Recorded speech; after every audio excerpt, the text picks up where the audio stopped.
Olá, olá, para você que está chegando, seja muito bem-vindo, muito bem-vinda. Está no ar mais um podcast. Bom, para você que está chegando agora, deixa a sua curtida, o seu comentário, compartilhe esse vídeo porque hoje a entrevista promete, beleza? Antes, como sempre aqui no podcast, eu quero falar com você, amigo da comunicação. Você que é jornalista, você que é da área da comunicação, que ainda não conhece o Comunique-se, ou até mesmo o Dino, que patrocina também esse podcast, eu quero falar com você. Abaixo aqui do vídeo tem um link na descrição para você acessar e conhecer melhor as nossas ferramentas, as nossas soluções, que com certeza você vai adorar. E você vai ver na prática, porque lá você pode solicitar uma demonstração e conhecer melhor como que a gente pode te ajudar e impulsionar os seus resultados, beleza? Esse já é o recado de cara aqui que eu quero deixar para você. E agora, falando um pouco mais da nossa entrevista, lembrando sempre que você deixe o seu comentário ao longo aqui no nosso bate-papo, é muito importante isso. Hoje eu converso com um cara, prestem atenção, ele é jornalista, é especialista em comunicação e marketing e fundador de uma das melhores e maiores escolas para a formação de jornalistas. Senhoras e senhores, receba hoje aqui no podcast esse Almir Risato. Fala, Gabriel. Boa tarde, Muito tudo boa bom? tarde. Pô, em primeiro lugar, agradecer pelo convite. Pô, que isso. E agradecer publicamente aí pela nossa parceria já, de tantos tempos, tantos anos já. Começou lá atrás, até com o Anderson Scardoelli. Grande Anderson. Grande Anderson. E, pô, prazer enorme, ainda bem que deu certo, aí a gente conciliou as agendas. Até que enfim, Vamos bater né? esse papo aí bacana e gostoso sobre marketing, comunicação, jornalismo. Vamos E lá. por aí vai, né? Muito O que vai assunto. faltar é assunto, né? É verdade. Bom, e acho que, pô, nada melhor que começar, da gente voltar toda a fita ali. Meu, uma formação para jornalistas, é bem específico ali os seus cursos, né? Então é bem preparatório para a área. Quando que nasceu essa ideia de falar escola digitalista? Eu quero começar com esse tipo de conteúdo, para esse tipo de público. Quando foi que nasceu essa ideia? Bom, voltando bastante também, Gabriel, eu fundei uma agência, a RZT Comunicação, que existe até hoje, em 2006. E lá naquela época, nós tínhamos como core business o tema principal, assessoria de imprensa. Né? O tempo foi evoluindo, a comunicação foi se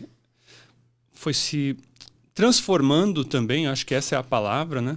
E naquela época ali, 2010, 2011, os nossos próprios clientes de assessoria começaram a ter aí uma demanda de temas ligados ao universo digital, principalmente gestão de redes sociais.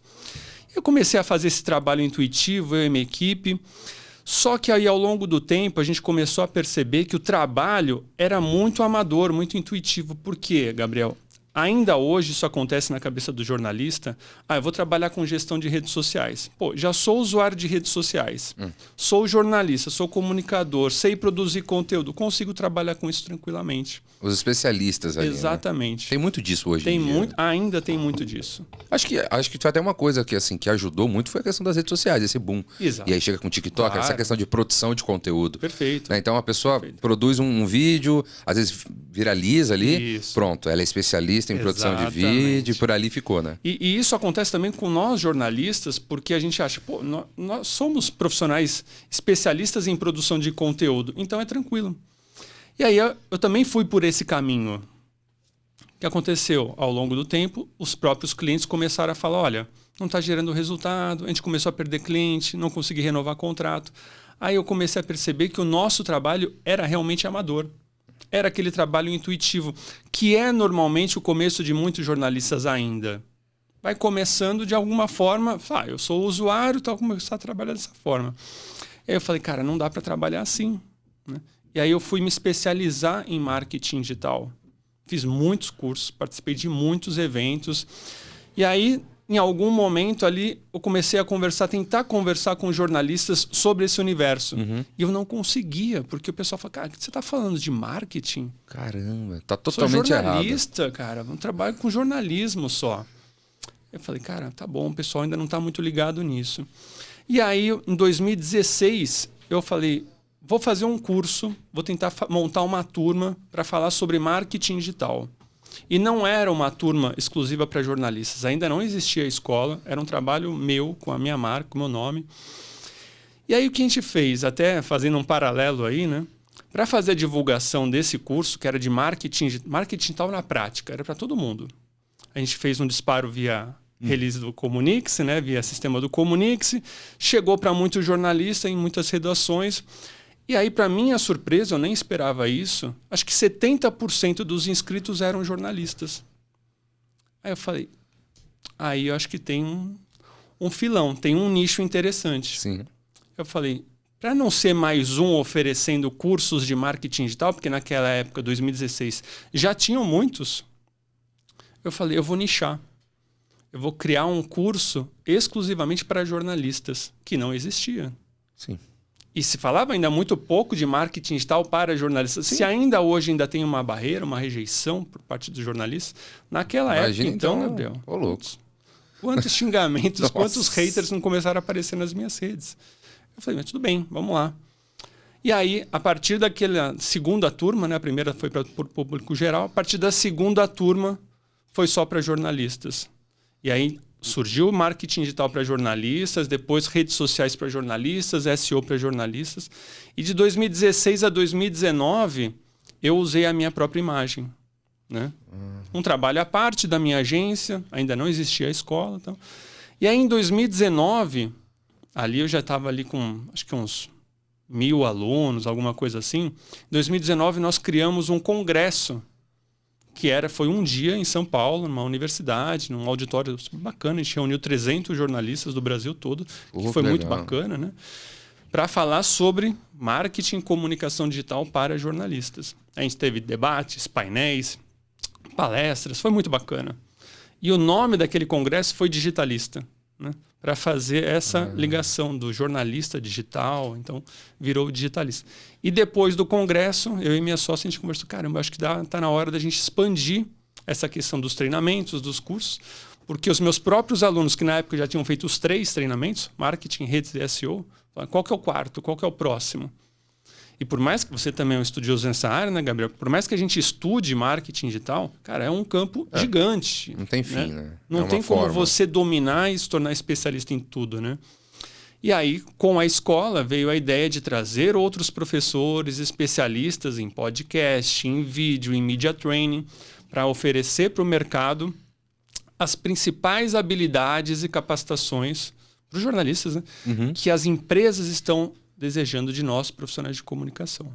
Pô, que e bacana, daí que cara. veio esse nicho, né, para jornalistas. Foi assim, um estalo através de uma primeira turma que era aberta, mas eu vi aí que tinha um público muito interessado nesse assunto. Tinha uma demanda ali, né? Uma demanda que até então estava reprimida.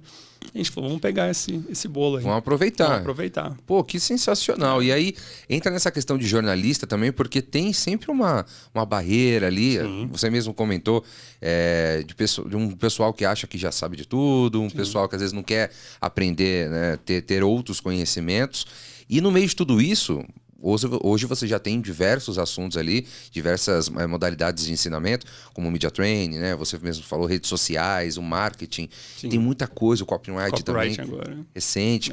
E como foi ter essa identificação? Começou ali com o marketing digital. Isso. Né? Na época até para hoje já mudou totalmente, acredito, já. Ali o que você começou ensinando ali, sim, o que tem para ensinar hoje. Claro. E como que você vê essa transformação?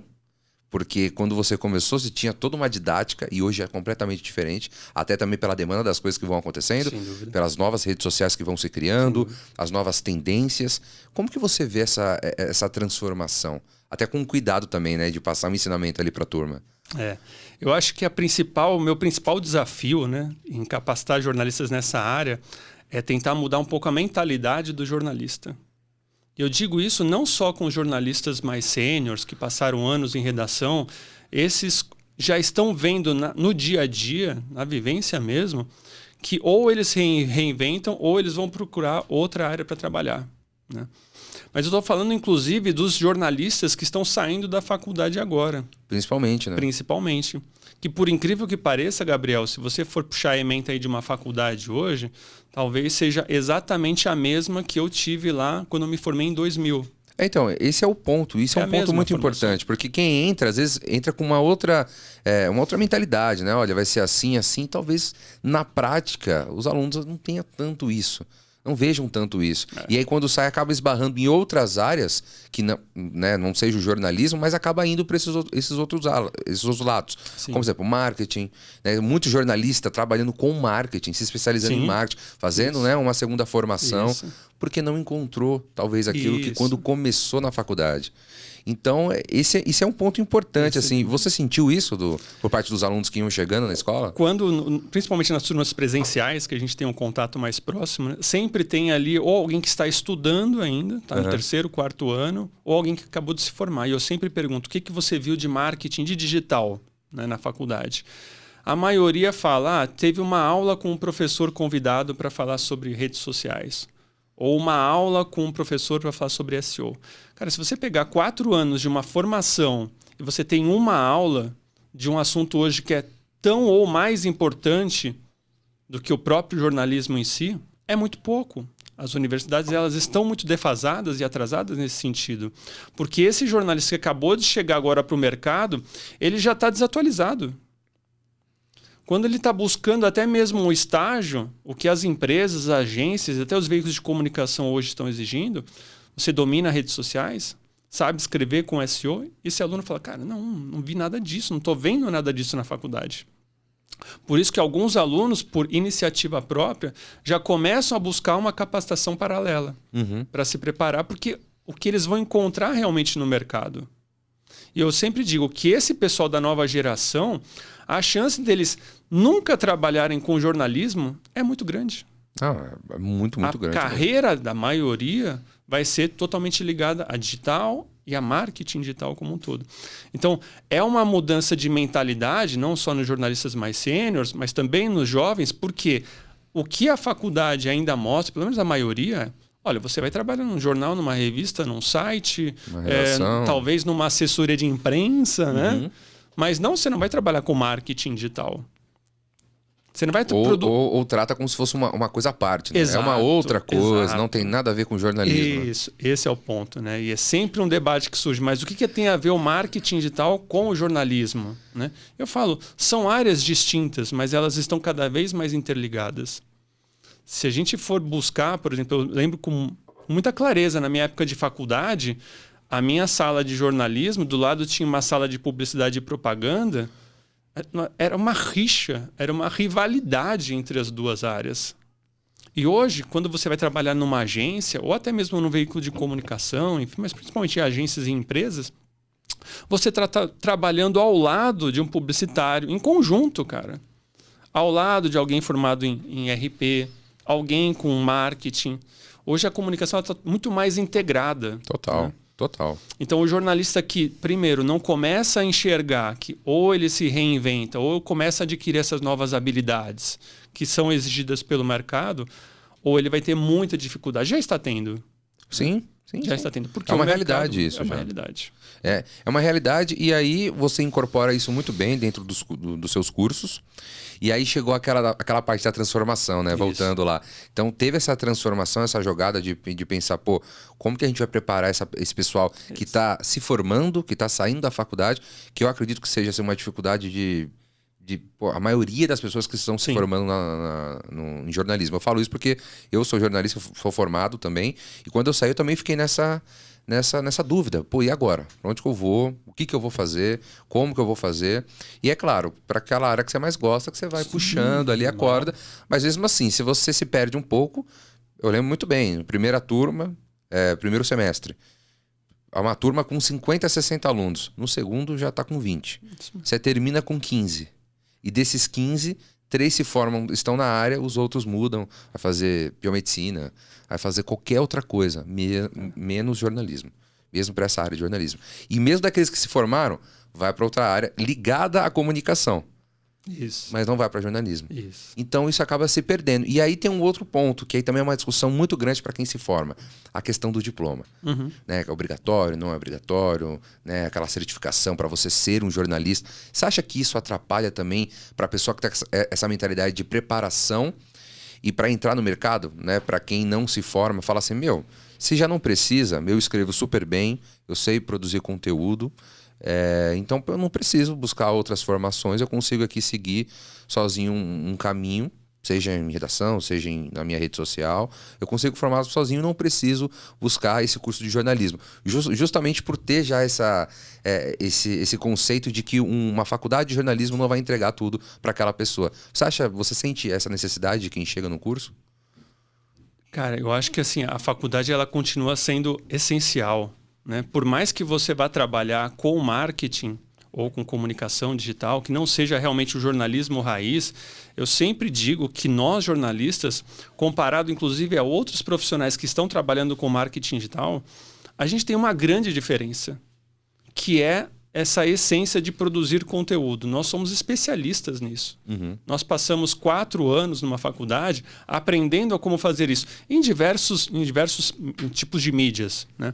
Mas quando a gente vai para o marketing digital, principalmente eu falo isso muito com o pessoal mais sênior, quando você vai migrar para o marketing digital, tendo trabalhado às vezes 20, 30 anos numa redação, não é que você vai jogar no lixo toda a tua bagagem que você acumulou nesse período. Pelo contrário, você tem aí tantas habilidades com a escrita, com a produção de conteúdo em diversos formatos, que você vai aproveitar isso muito bem.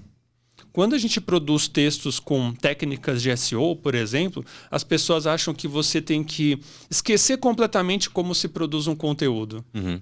Um release, um artigo, uma matéria. E não é isso. Na verdade, você continua aí com essa base da produção de conteúdo, ou seja, você carrega tudo o que você aprendeu, seja na faculdade ou na vivência, só que você vai dar ali algumas pinceladas para que esse conteúdo apareça em destaque nos buscadores como o Google. Uma coisa vai juntando com a outra. Claro, né? É um misto, é um mix muito importante. E aí, quando você chega para o mercado, aí que é um ponto, né? O jornalista que ainda não tem essas habilidades, não buscou uma capacitação extra para ter esses novos conhecimentos, ele chega para o mercado e fala, olha, eu sou jornalista. Eu tenho formação em jornalismo, eu tenho, 10, 15, 20 anos em redação e tal, e gostaria de trabalhar nessa agência ou nessa empresa. O que acontece na prática, Gabriel, o contratante fala, tá, mas isso não basta hoje para mim.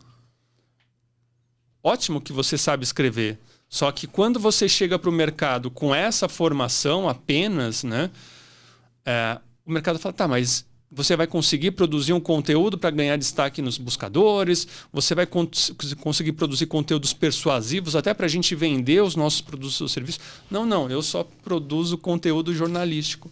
E aí aí você está fora do mercado. E aí o que acontece? O mercado vai atrás de outros profissionais de comunicação ou não, que muitas vezes não escreve tão bem como o jornalista, que não tem esse talento, esse dom, mas que sabe produzir conteúdo com SEO, conhece as técnicas de copywriting, conhece inbound marketing, sabe fazer um relatório de redes sociais, enfim. Então, a gente acaba perdendo espaço, não por sermos jornalistas, né?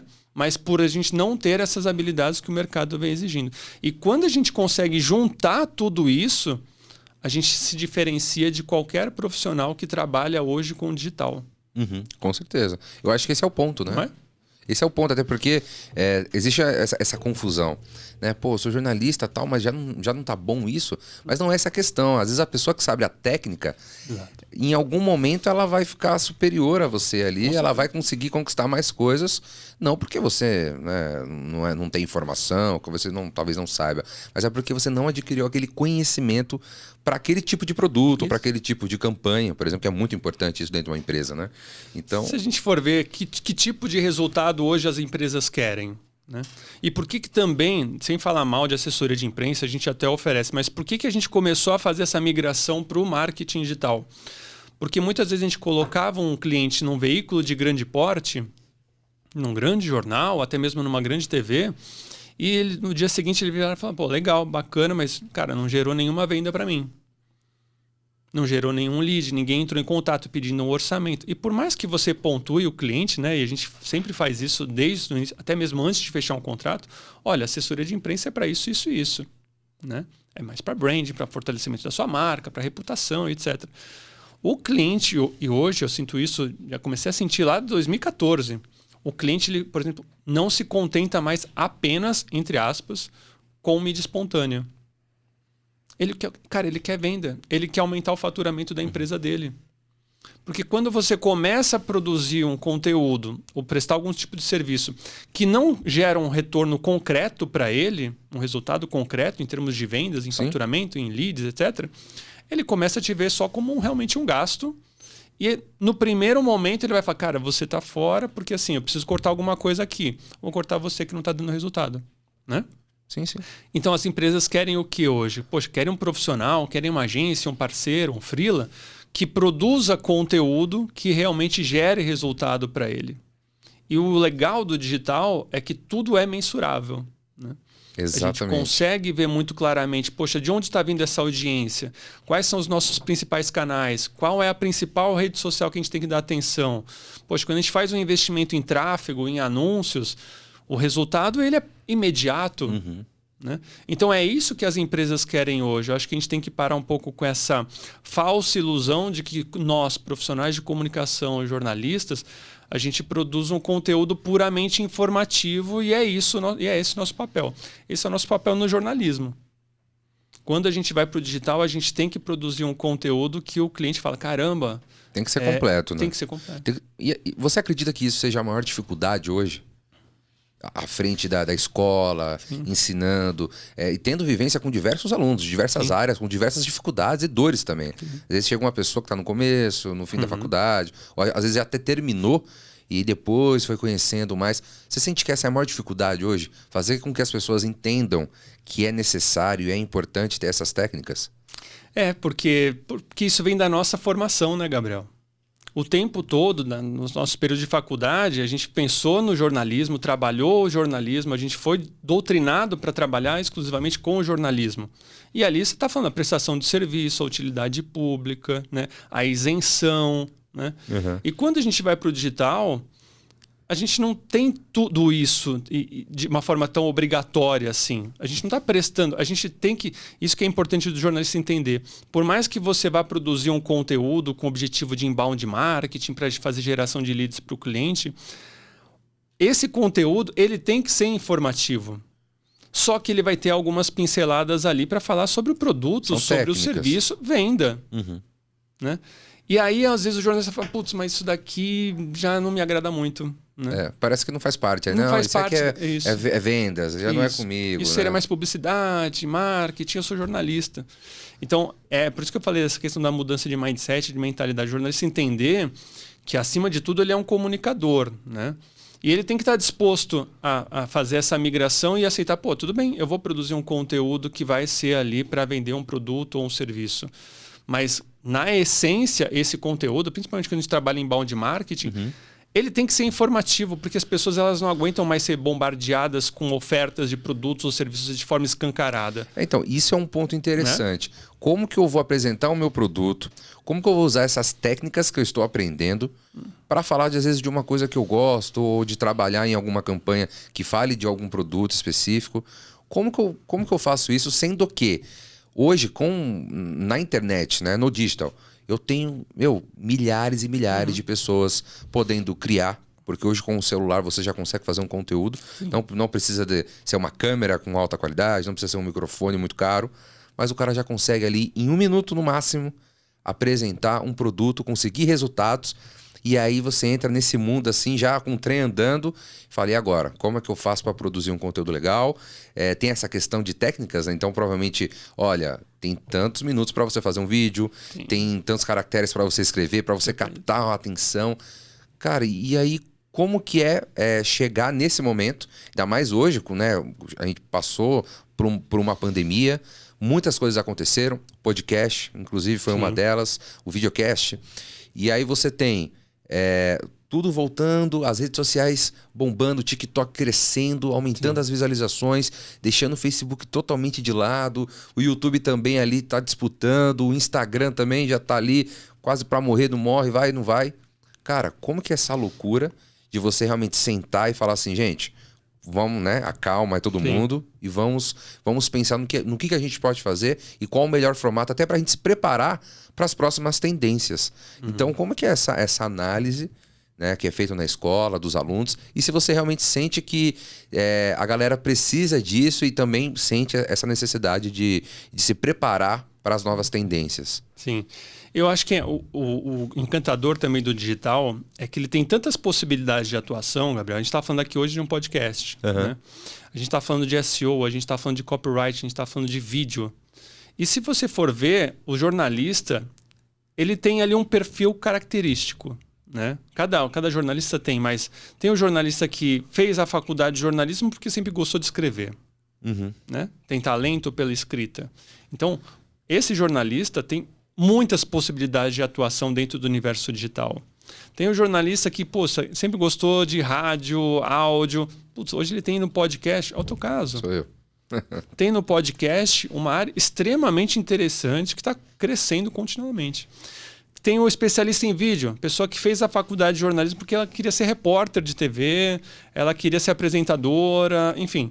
Então, ela tem uma área extremamente interessante, porque não dá nem para falar sobre o consumo de conteúdo de vídeo hoje. Né?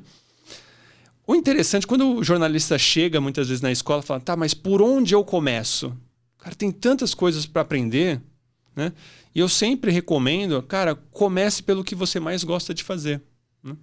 E às vezes ele vai ter no digital a possibilidade de, pela primeira vez, trabalhar com eventualmente sua primeira paixão mesmo, sua verdadeira paixão.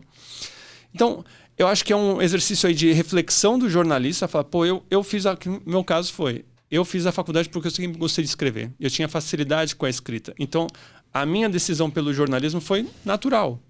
Falar, vou ser redator, vou ser repórter, tá pronto, quero contar histórias, né? E por isso que quando eu comecei a estudar digital, eu me encantei muito pelo SEO, e eu me encantei muito pelo copy agora, pelo copywriting. Então, eu acho que cada jornalista tem que fazer essa análise, porque também, se ele for na ideia de que, cara, eu preciso fazer tudo ao mesmo tempo, preciso me especializar em todas essas áreas, ele vai se complicar. Dificilmente, principalmente em curto espaço de tempo, você vai se tornar especialista em todas essas frentes. Não tem como. Não tem como. Vai chegar uma hora que... você até tem pode... que mostrar, né? Exatamente. Aquilo que você mais gosta. E até o mercado também vai precisar que você demonstre isso. E aí você não vai ter mais tempo para especializar em tudo. E aí não quer dizer que também você não precisa estudar, mas claro. Aquilo. Se você gosta mais de áudio, vá para áudio, para produção. Se você é mais escrito, então tem a questão do copy também, que é um curso super recente agora curso recente da sua escola, né? Que fala totalmente sobre conteúdos persuasivos.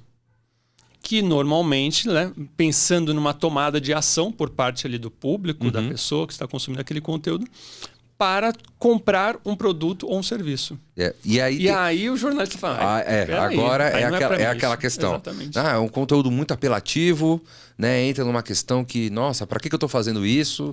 Né? Uma técnica que aí não precisa, eu tô mudando completamente aqui minha escrita e tal, mas faz total parte. Inclusive hoje...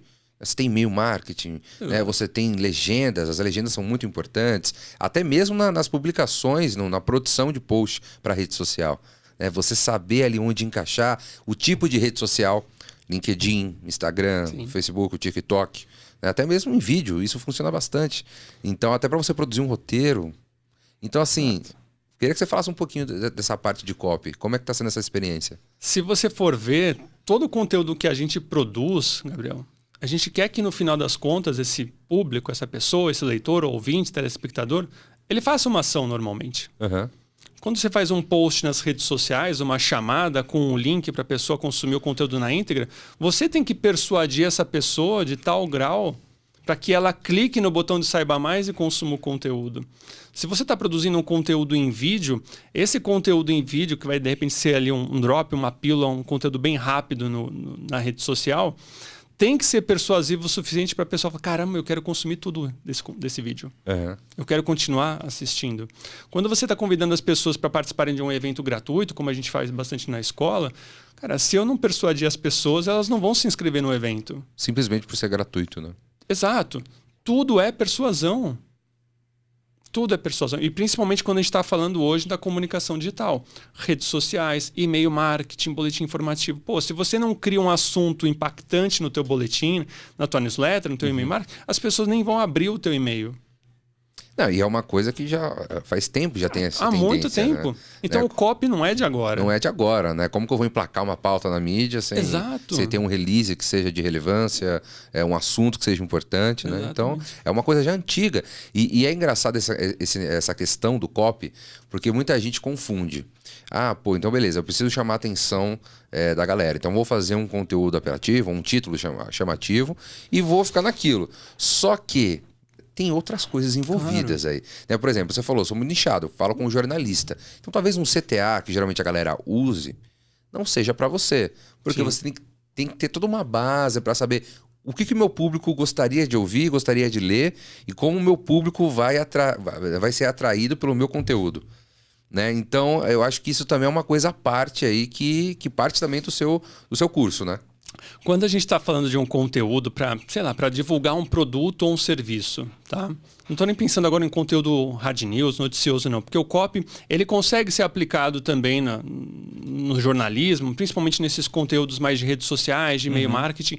Mas quando a gente pensa em copy, a gente está falando mais um conteúdo mais para empresas, para promover a venda de um produto ou de um serviço, tá bom? Acho que isso é bem importante pontuar.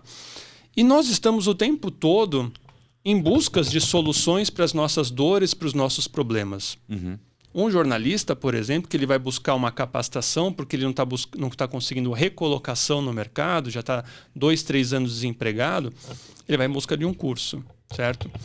Se ele chega numa página do meu treinamento e começa a ver ali apenas um conteúdo falando do curso em si, ou seja, das características desse treinamento, isso é muito pouco. Isso não vende efetivamente. Sabe o que vende? O que vende é o benefício. O que ele vai ganhar com isso? Né? O que ele vai ganhar com isso? Qual é a transformação que esse curso pode ter na vida dessa pessoa? E aí ele já começa a visualizar a vida dele diferente do momento atual. Né? Então, isso é a base do copy, né? Não é, e por isso que é interessante o jornalista começar a se abrir para essas outras possibilidades, porque às vezes a mentalidade do jornalista é eu vou produzir um conteúdo puramente publicitário. Não é verdade. O copy não é isso, não é assim. Falta isso. É a grande diferença do copywriting para a publicidade. A publicidade tem um conteúdo mais direto, mais objetivo, mais de venda mesmo. O copy não. O copy você usa uma série de gatilhos mentais, de persuasão, de informação, para que essa pessoa consiga visualizar essas transformações que vão acontecer graças ao benefício desse produto ou desse serviço. Com certeza. E aí que está o grande barato do copy. Exatamente. Aí talvez falta essa percepção. É uma coisa bem mínima para as pessoas, né? Bom, não só de copy, mas, essa é uma área gigantesca, assim, se tratando dos seus cursos para jornalista. E a gente também tem um Media Training. Isso. Que hoje, eu queria falar um pouquinho sobre isso, dessa questão da oratória, né, da dicção, do preparo para estar ali à frente das câmeras, ainda mais no mundo hoje, em tudo você vê vídeo, e a tendência é que os vídeos ganhem cada vez mais espaço no mercado. Então, como que também é isso para você? Você sente que tem uma galera que procura muito isso, muito visualizando as redes sociais, e aí às vezes esquece que existem outras técnicas por trás, outros fundamentos que são importantes para um bom vídeo estar no ar ou estar na rede social? Perfeito. Tanto o Media Training ele evoluiu também, né? Assim como a comunicação. Então, tanto que o nosso curso ele se chama Social Media Training. Porque a gente não fala só daquele Media Training tradicional, né? Que ainda continua muito forte, né? Mas que já, digamos assim, foi transformado também. Por quê? No Media Training tradicional, o foco, olha, você vai se portar assim, assim, na televisão, na entrevista para a rádio, etc.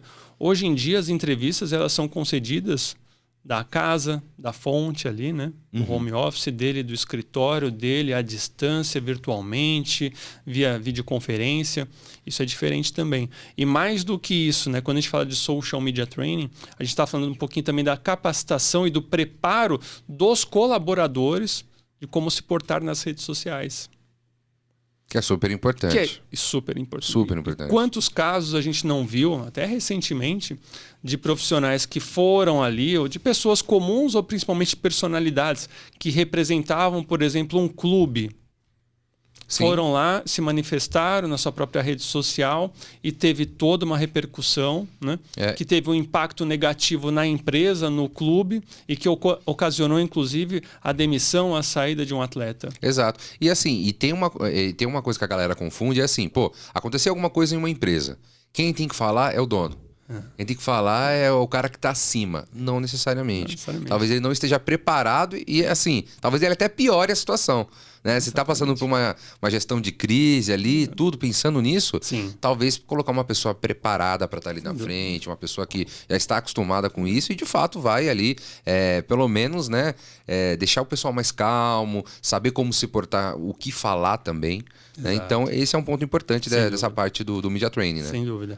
E quando a gente fala de uma rede social como, por exemplo, o LinkedIn, né, que é uma rede puramente de networking profissional ali, se você vai numa rede como essa e solta ali um post com uma visão que é polêmica, por exemplo, e que repercute, que viraliza, poxa, isso tem um impacto muito forte na empresa, porque às vezes aparece ali até no perfil, na bio. Sim, onde a pessoa trabalha. Onde ela trabalha. E quantos casos eu já não vi a pessoa falando, pô, as outras, né? Comentários falando, e aí, empresa? É essa a visão de vocês? Né? Marcando a empresa. Então, a gente fala também no curso que a pessoa, quando ela está na rede social, ela está com o crachá da empresa também. Principalmente no LinkedIn. Né? Então, não, principalmente. Principalmente. Pô, tem nem o que falar, né? E esse é um curso que tem muita procura por colaboradores, por profissionais, por gestores, executivos, mas também por jornalistas que precisam capacitar e educar os seus próprios clientes. Porque normalmente quem ministra o media training, né, normalmente é um jornalista, tal, às vezes é o próprio assessor de imprensa. Mas agora, nessa nova versão do media training, o jornalista ainda não sabe muito bem que tipo de orientação dar para os colaboradores da empresa com relação à postura nas redes sociais, a coerência do que a empresa está ali no seu manual de conduta, do que o colaborador está fazendo. Né? Esse é um papel importante do jornalista também. Não, super importante, assim, muitas vezes passa desapercebido isso, né? Então, eu tô na rede social, às vezes eu curti um post, eu compartilhei ali, só compartilhei, né? Deixei ali rolando, ou fiz um comentário ali, bem escondidinho, mas não parei para pensar que ali eu tô carregando o nome da empresa, eu tô colocando a minha imagem, eu tô colocando a imagem de tudo que eu carrego ali no meu perfil. E aí, muitas vezes... Às vezes as pessoas não param para pensar nisso. E aí entra mais uma vez a importância ali de você estar preparado para falar de qualquer assunto que seja nas redes sociais, né? E não só a empresa, mas os jornalistas também, né? A gente está falando de social media training, sempre tem um pouco mais ligação com o próprio assessor de imprensa, né? Que está mais à frente dessa situação. Mas hoje o social media também ele tem um papel muito importante nisso, porque às vezes é um depoimento, é um post de um colaborador em questão de minutos, né, Gabriel? Que pode viralizar e ganhar uma proporção que pode até desencadear numa crise. Então, como lidar com isso? Como frear esse movimento? Que tipo de ação eu devo tomar? Né? Poxa, estão surgindo muitas críticas aqui, o assunto está muito em evidência. É uma crise ou isso vai passar rapidamente? Né? É o caso da empresa emitir uma nota oficial ou não? Tratar isso de forma individual, particular, com essas pessoas que estão entrando em contato, né? Então, o papel do jornalista, do social media, do assessor de imprensa, não é só mais com a repercussão que isso pode ter na mídia, né, nos veículos de comunicação e etc. Mas principalmente nas redes sociais. Não, principalmente, né? Bom, você puxou um assunto interessante. A gente está falando de jornalistas aqui, mas tem outra parte que é a assessoria de imprensa. Os assessores de imprensa também passaram por essa mesma transformação e estão enfrentando também outras dificuldades. Porque as coisas vão mudando. Então, o modo como fazia lá atrás, hoje é diferente. Tem um novo meio de captar as pessoas, de emplacar pautas, ou o meu convidado, né, o meu assessorado ali. Como você enxerga isso também? Você usa também uma coisa no curso ali, nos cursos? Tem uma grande parcela de alunos que são assessores de imprensa e que buscam a capacitação por algo muito semelhante ao que eu vivenciei lá atrás, né, que eu até compartilhei aqui já na entrevista, que é justamente essa não mais a satisfação do cliente em ter a mídia espontânea só. Né? Então, o próprio assessor fala, cara, meu cliente está começando a pedir gestão de redes sociais e eu não sei fazer esse tipo de trabalho. Meu cliente está começando a pedir produção de conteúdo com SEO E eu não sei fazer isso. Então, o assessor de imprensa, e eu falo isso também com bastante clareza, que ele precisa começar a oferecer para os seus próprios clientes outras soluções que complementem essa exposição espontânea. Porque eu não estou dizendo aqui que a mídia espontânea, que a assessoria de imprensa não vale mais nada. Muito pelo contrário. Continua válido. E para algumas empresas ela é essencial. Ela é um pilar extremamente importante. Só que pensando na maioria dos negócios hoje, se a gente for pensar em pequenas e médias empresas, cara, só isso talvez já não seja mais suficiente. E aí o cliente, ele vai buscar em você, que é assessor de imprensa, outras soluções que ele quer. Se ele não encontra, ele vai para o mercado. E qual que é o risco do assessor de imprensa? É esse cliente, seu atual cliente, ir para o mercado buscar alguém que faça gestão de redes sociais, SEO, copywriting, e encontrar um fornecedor que também faz assessoria. Né? Ele fala, então, cara, tchau você, vou ficar com essa agência que faz aí o full service, que a gente chama. Pacote completo. Um pacote muito mais acessível, mais vantajoso financeiramente e tal. Então, o assessor de imprensa está começando a despertar para isso, que, putz, eu posso continuar fazendo assessoria de imprensa, mas eu talvez precise começar a oferecer algumas coisas a mais. E claro, hoje eu nem estou mais tão imerso no universo da assessoria de imprensa, mas mudou muito, né? Da época que eu trabalhava muito fortemente com isso, né? Tanto a parte dos influenciadores, a forma como você consegue a exposição para os clientes.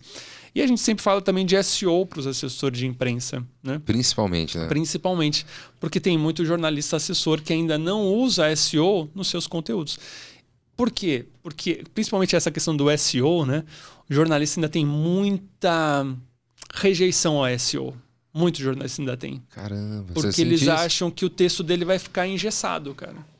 Ah, sim. Que ele vai ter que mudar toda a estrutura. Sim, muda tudo, uma estrutura e tal. Ó, cara, eu vou falar uma experiência aqui minha pessoal. Quando eu comecei também a ter esse contato com textos, SEO e tudo mais, eu ficava pensando, realmente, eu escrevi aqui, para mim tava perfeito. Quando eu vou subir, vou colocar e vou aplicar a técnica. Cara, mudei completamente. E põe ponto, e diminui tal coisa, e aumenta ali, e coloca algum trecho só para ficar verde ali, bendito verdinho. Não tá legal tal. E depois, com o tempo, você vai escrevendo, você vai vendo que aquilo faz sentido. Total sentido. E aí você começa já a escrever pensando no SEO. Você já vai direto para SEO. Vai direto. E naturalmente o seu texto ele já está adequado. Sim. Então quando você começa a ter contato com isso, e aí eu senti a importância, você fala assim, mudou completamente, mas eu já estou adequado com isso. E faz sentido. Por quê? Fica mais fácil a leitura. A pessoa, quando ela tem contato com o meu texto, ela sabe que ali tá pronto para a pessoa ler. Isso. Para a pessoa ler. Não quer dizer que minha primeira versão do meu texto lá esteja completamente errado, esteja ruim, com a qualidade ruim. Não é isso. Só quando eu aplico o SEO, eu deixo o meu texto mais fácil, deixo o meu texto mais assim pronto para leitura, e não só de leitura, mas assim para ranqueamento, para tudo. Então, eu penso na imagem, penso na frase que eu vou escrever, nas pontuações. Até nas pontuações, eu também falo, até nisso, cara. Então, aquela questão de você escrever frases mais curtas, né? Então, você escreve uma frase, ponto. Né? Você troca, muitas vezes, a vírgula pelo ponto. Isso. Então, assim, foi uma experiência que eu tive ali, que no começo eu tinha esse pensamento, o SEO vai me quebrar aqui, cara. Vai me quebrar, eu não vou conseguir escrever, porque toda vez que eu vou colocar ponto, ou vou ter que dar um espaçamento, ou fazer um parágrafo mais curto, aí eu não vou conseguir escrever. Só que muito pelo contrário. Hoje eu já vejo isso com outras caras, né? Com um outro olhar. Eu acho isso sensacional e bate muito do que você está falando.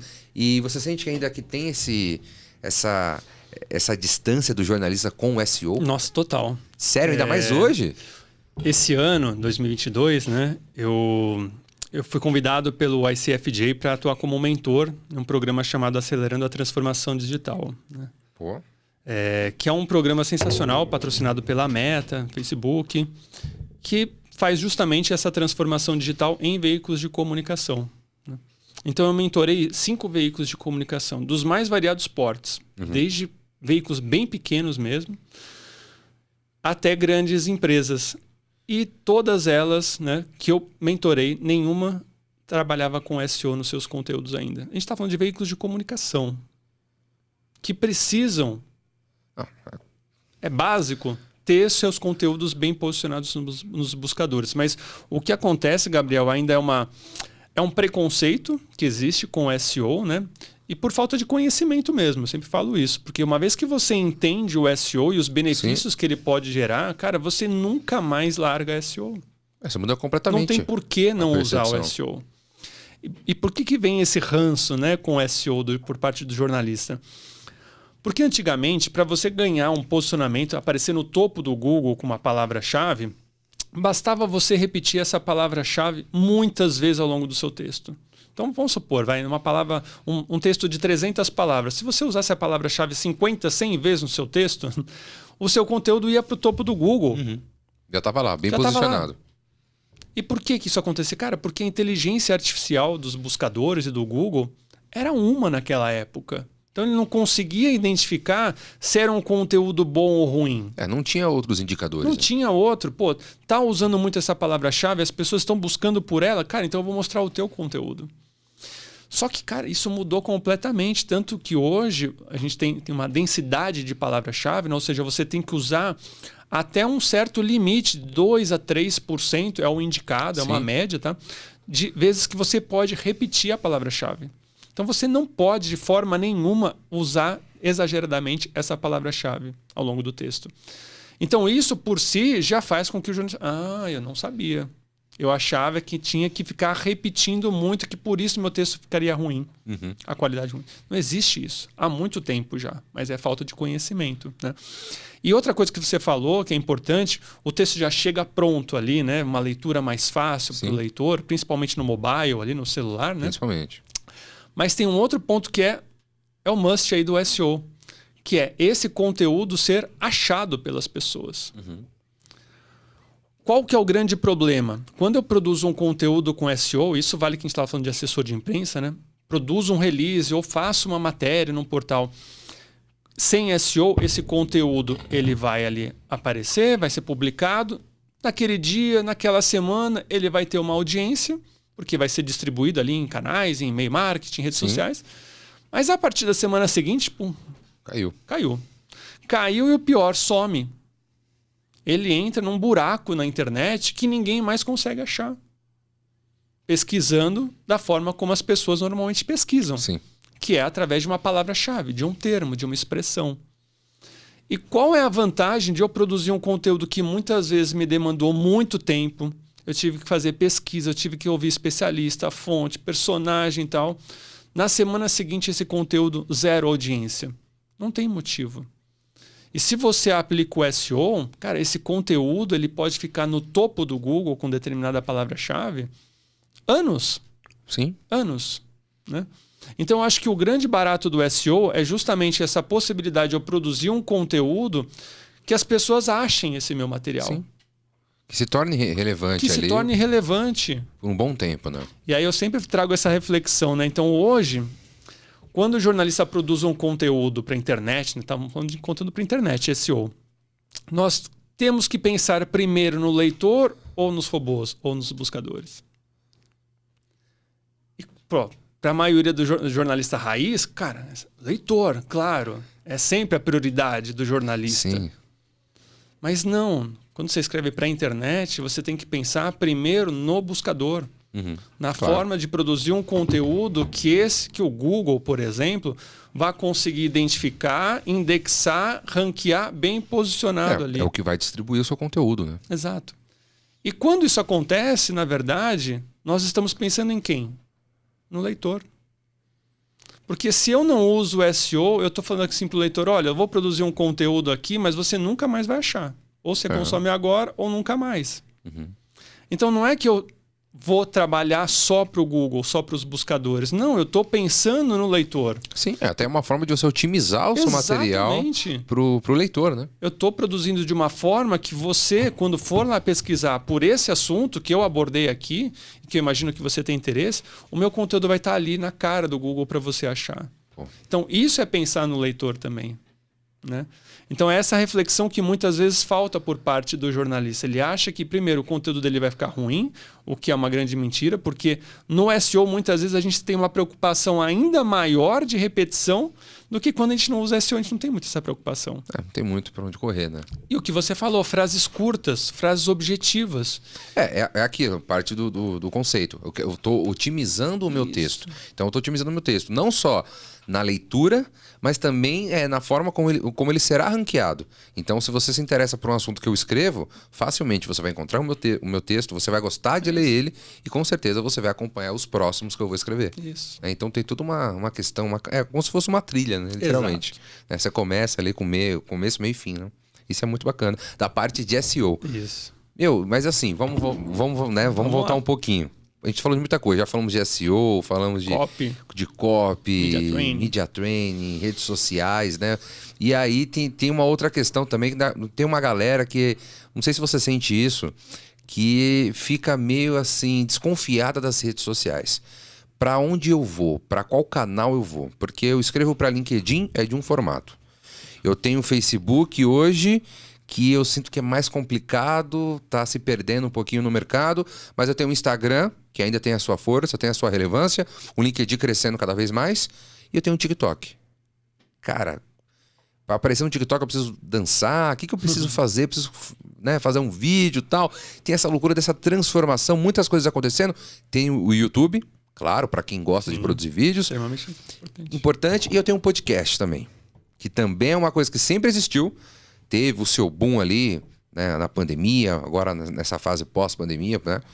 Também tem um outro formato, que é o videocast, a questão do só o áudio também, que desde 2001, ali 2003, sempre teve um boom também. Sim. E uma galera que já começava com isso. Só que hoje, tendo conhecimento e vendo também outros materiais, eu começo a gostar daquilo também e querer. E aí eu quero começar agora. Por onde que eu vou? Por onde eu começo? Tudo bem, eu gosto mais de podcast. Mas como que eu vou me interligar com as outras áreas e também com os outros tipos de público?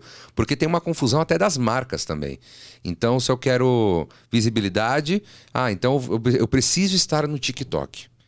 Mas não necessariamente. Talvez o meu público esteja no LinkedIn ou esteja no Facebook. Né? Então, é uma discussão que tem também por parte ali dos cursos, das disciplinas. Isso você tocou num ponto importante. Você falou, talvez o meu público também esteja lá. E é isso que acontece muitas vezes, essa visão por parte do jornalista, que ainda não se especializou, essa dúvida. E essa é uma dúvida básica que tem que ser sanada no começo de qualquer trabalho que você vai prestar. Uhum. Seja trabalhar dentro de uma empresa, prestar serviço para o mercado, para clientes, enfim. Que é exatamente entender o que a gente chama no marketing digital da persona, né? Uhum. Qual é a persona desse cliente, dessa marca? Qual que é o perfil? Quais são as características dela? E, cara, se você for ver, cada marca tem ali uma persona super particular, com as suas especificidades. Uhum. Então, o primeiro passo é você entender, esse meu público, nessa faixa etária, nessa localização, com esse tipo de formação, enfim, com esse tipo de interesse. Então aí você começa a elencar quais são os canais prioritários que esse público estará. Um erro muito comum é, precisamos estar em todas as redes sociais. Né? Não, isso é um erro que acontece sim. É o primeiro erro de tudo. Exatamente. Né? Você começa a falar de redes sociais, então beleza, quero estar em tudo. Isso. O cara abre até no Pinterest, se bobear. Isso mesmo. Né? Ele vai lá no Pinterest e fala, não, quero estar lá no Twitter. Né? E aí também tem até aquela relação assim que o pessoal tem um preconceito também com o e-mail marketing. Sim. Tem um pessoal que acredita que o e-mail marketing não funciona. Mas a gente já vai falar disso daqui a pouquinho, mas voltando para essa parte. Tem muita gente que começa já com um discurso assim, quero em todas as redes sociais porque quero pegar todo mundo porque todo mundo compra. Todo mundo compra. Tem esse discurso, né? E não é bem assim. Não é bem assim. E você tem que definir as prioridades, como eu falei, Gabriel. Muitas vezes você vai se deparar com marcas, né? Qual que é a primeira coisa que vem à cabeça do jornalista ou de um social media quando vai trabalhar com redes sociais de forma ainda amadora, intuitiva? Instagram é o que está mais em alta. Instagram e TikTok. Mas TikTok não é muito para essa marca, mas Instagram. Né? Será que realmente o Instagram é a rede principal para essa marca? Né? Se você está pensando, por exemplo, num escritório de advocacia, o Instagram pode ser interessante para ser aplicado, porque hoje as pessoas estão consumindo muito conteúdo pelo Instagram mesmo. Né? Dificilmente alguém não está presente no Instagram. Pode já não estar mais presente no Twitter nem no Facebook, mas no Instagram, acho que quase todo mundo está lá. Né? Então você pode usar o Instagram para isso também. Agora, sem fazer muito pesquisa, sem me aprofundar. É claro que para um público de escritório de advocacia, em geral, o LinkedIn é uma rede social muito mais importante. Com certeza.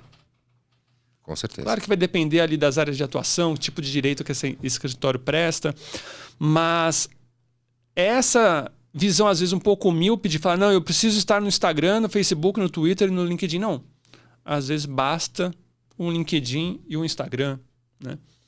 Então, essa análise, muitas vezes, ela não é feita. É, tipo, temos que estar presente em todas, vamos começar tal, sem conhecer a persona. E sem conhecer a persona, você não vai nem conseguir produzir um conteúdo assertivo que vai se conectar com esse público. Com certeza. Né? E aí tem um outro canal aí, que tem uma galera que tem um preconceito aí, que não evoluiu, não é legal, que é o e-mail marketing. Muitas pessoas falam, o e-mail marketing não funciona mais. Hoje em dia, você faz um conteúdo, você cria um botão, uma ação ali no LinkedIn, ou mídia paga nas redes sociais, eu consigo rapidamente suprir a necessidade do e-mail marketing.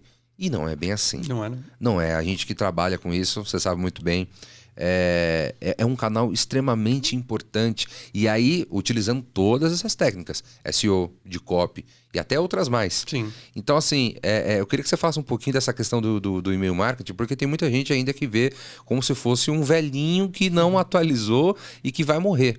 E eu pelo menos acredito que não vai morrer tão cedo o e-mail marketing. Acho. Não tem nem como morrer, porque entra naquilo que a gente está falando. É uma segmentação, é um público que às vezes prefere ali. A gente falou aqui em um dos episódios sobre campanhas. Algumas campanhas não chegavam para o público certo porque não enviavam no e-mail marketing. Então a pessoa fala assim, mas você não mandou e-mail, nada, eu nem vi. Não, mas eu te mandei lá no Instagram. Não, eu não uso lá. Né? Eu uso mais um e-mail. Sim. E não chegou para mim. Então, para você ver essa questão de como é importante saber quem é a nossa persona e para quem que a gente está falando. E o que ela quer receber de conteúdo. Também. Né, Gabriel? Se a gente for pensar num veículo de comunicação, por exemplo, se ele não tem muito bem dividido ali as suas editorias e até mesmo os seus processos de cadastro, você vai começar a gerar leads e essa pessoa vai receber conteúdos que, na verdade, ela não quer receber. Pense num portal de notícias. A pessoa, ela gosta de consumir conteúdo de economia. E daqui a pouco ela começa a receber por e-mail também conteúdos de moda, de esportes, etc. O que ela vai fazer? Vai se descadastrar. Né? Então, o importante é você ter esse processo de geração de leads, que a gente chama de cadastros, muito bem estruturado, para que você entenda o que essa persona quer receber efetivamente de conteúdo, né? Para que aí você consiga entregar isso. Né? E, obviamente, você vai ter um impacto muito significativo nas taxas de abertura de e-mail. Porque tem gente que fala, mas taxa de abertura de e-mail está em 3%, 4%, porque às vezes você está produzindo um conteúdo que não é relevante para ela não quer receber esse tipo de informação. Porque você fez um levantamento das necessidades dessa pessoa? Não. É um cadastro único, as pessoas se cadastram no portal e vão receber de tudo. Cara, eu não quero isso. Eu não me cadastro para isso. Não tem nem como, né, cara? Então, o que se fala é que o e-mail marketing, hoje o e-mail em si, ele virou uma ferramenta para assuntos importantes. Né? Então, eu abro o meu e-mail e vou consumir realmente o que é relevante para mim. Agora, inegavelmente, né, Gabriel, a gente tem que fazer uma reflexão de que também outros meios surgiram, como o WhatsApp, como o Telegram, né? Mas o WhatsApp com mais força. Então, eu acho que a gente tem sempre que criar alternativas para entregar e para levar essa informação, o nosso conteúdo, para a principal forma como as pessoas estão consumindo isso. Então, por exemplo, trazendo uma reflexão da escola, que a gente faz muitos eventos gratuitos lá. Então, a pessoa ela tem que se cadastrar, ela tem que dar o seu nome e o seu e-mail, né? Até porque a gente faz um processo de inbound marketing, tem todo um relacionamento depois, em seguida e tal. Mas, ao mesmo tempo que depois que a pessoa se cadastra, a gente já convida esse lead agora, né, para participar de um grupo exclusivo daquele evento no WhatsApp.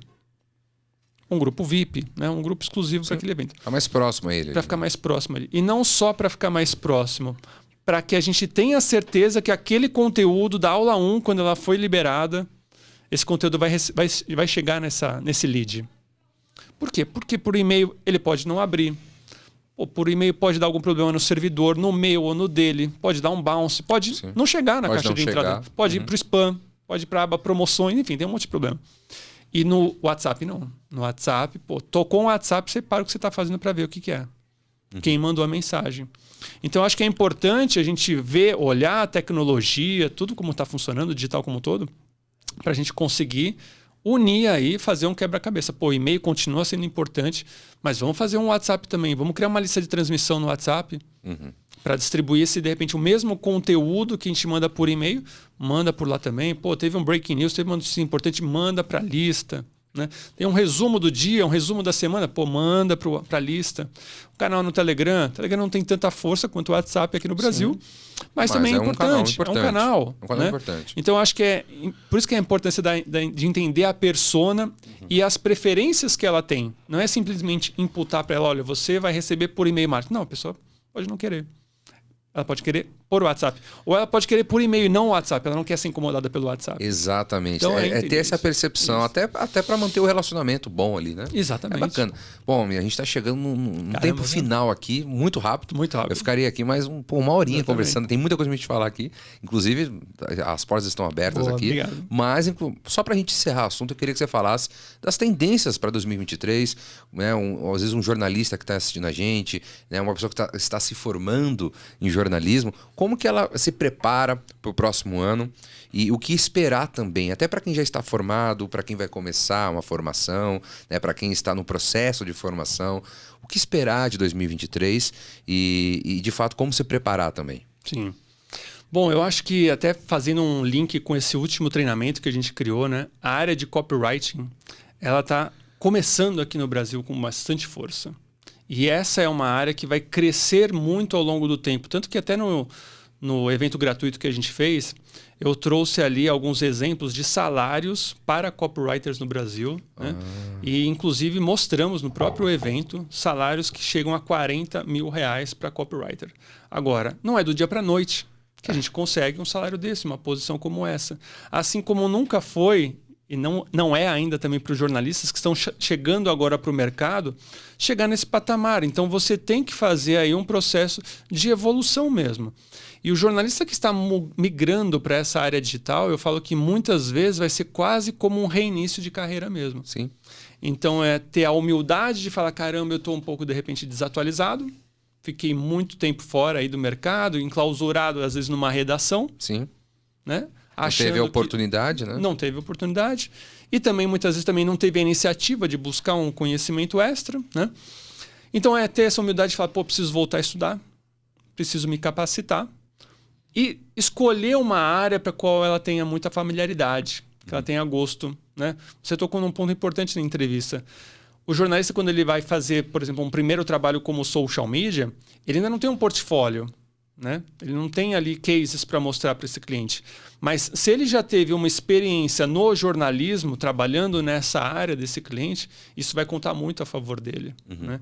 Então, uma dica aí para, de repente, você começar a fazer essa migração é escolher uma área que você já tem uma experiência anterior, até mesmo do jornalismo em si, né?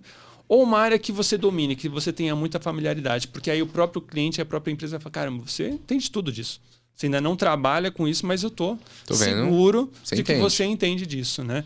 Então, esses são caminhos. Mas, assim, a área de copy, de SEO, de inbound, hoje, se você for ver, toda empresa usa a metodologia inbound marketing. Então, o jornalista ele precisa agora começar a se ver como um comunicador mesmo, isso cada vez mais, porque as vagas de emprego, muitas vezes, elas não estão nem exigindo a formação em jornalismo para trabalhar com redes sociais, não jornalismo, nem publicidade, nem RP, nem marketing. A empresa quer que você entenda, conheça, domine estratégias, ferramentas e tudo isso. Claro. Né? Com certeza. Então esse é o caminho, se capacitar. Sensacional, né? Uma baita dica para você que está começando agora. Inclusive, bom, mais uma vez quero agradecer a sua presença aqui, reforçar que as portas estão abertas do podcast. Então, quando você quiser voltar, fique à vontade, quer falar de um curso, falar de alguma coisa. Acho que a gente tem mais assunto para tratar aqui, mas se a gente encontrar uma agenda, a gente volta aqui, tá? Bom, passe as suas redes sociais, por favor, para a galera que está interessada. Vou deixar, inclusive, o link da Escola Digitalista, os cursos da Escola Digitalista, para quem se interessar no link da descrição. Então, só você entrar lá, veja os cursos do Almir, que eu tenho certeza que vocês vão gostar, tá? São cursos bastante completos e também segmentados. Então, se você gosta de uma área, gosta de podcast como eu, se você é bom em escrita, se você se interessou por copy ou redes sociais, enfim, tem de tudo um pouco, né, Almir? Tem muita então, coisa. só queria que você passasse as redes sociais aí para quem quiser te encontrar no LinkedIn, no Instagram. Claro. Né? Quem quiser me encontrar é só digitar Almir Risato, estou em todas as redes sociais mesmo. E a Escola Digitalista está como Digitalista Oficial. Vai ser um prazer ter vocês lá também. A gente sempre compartilha conteúdos gratuitos, dicas, vídeos. Toda quinta-feira tem live também.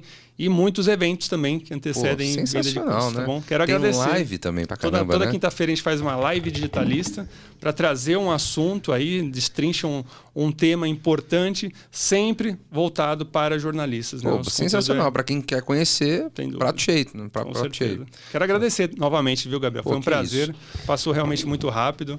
Que bom que deu certo. Pô, com certeza. Contem sempre comigo. Obrigado mais uma vez pela parceria de sempre aí. Pô, muito obrigado. De verdade, valeu. Eu que agradeço aqui a sua participação. Obrigado. E eu aproveito para agradecer você também que ficou na audiência aqui do podcast. Muito obrigado. Lembrando, deixa o seu curtir, deixa o seu comentário, fale a cidade aí de onde você está assistindo ou nos ouvindo, seja pelo podcast, aí pelo YouTube ou pelo Spotify ou de qualquer tocador de podcast que você esteja acompanhando, tá bom? E eu te espero no próximo episódio, combinado? Sendo assim, um forte abraço e até mais.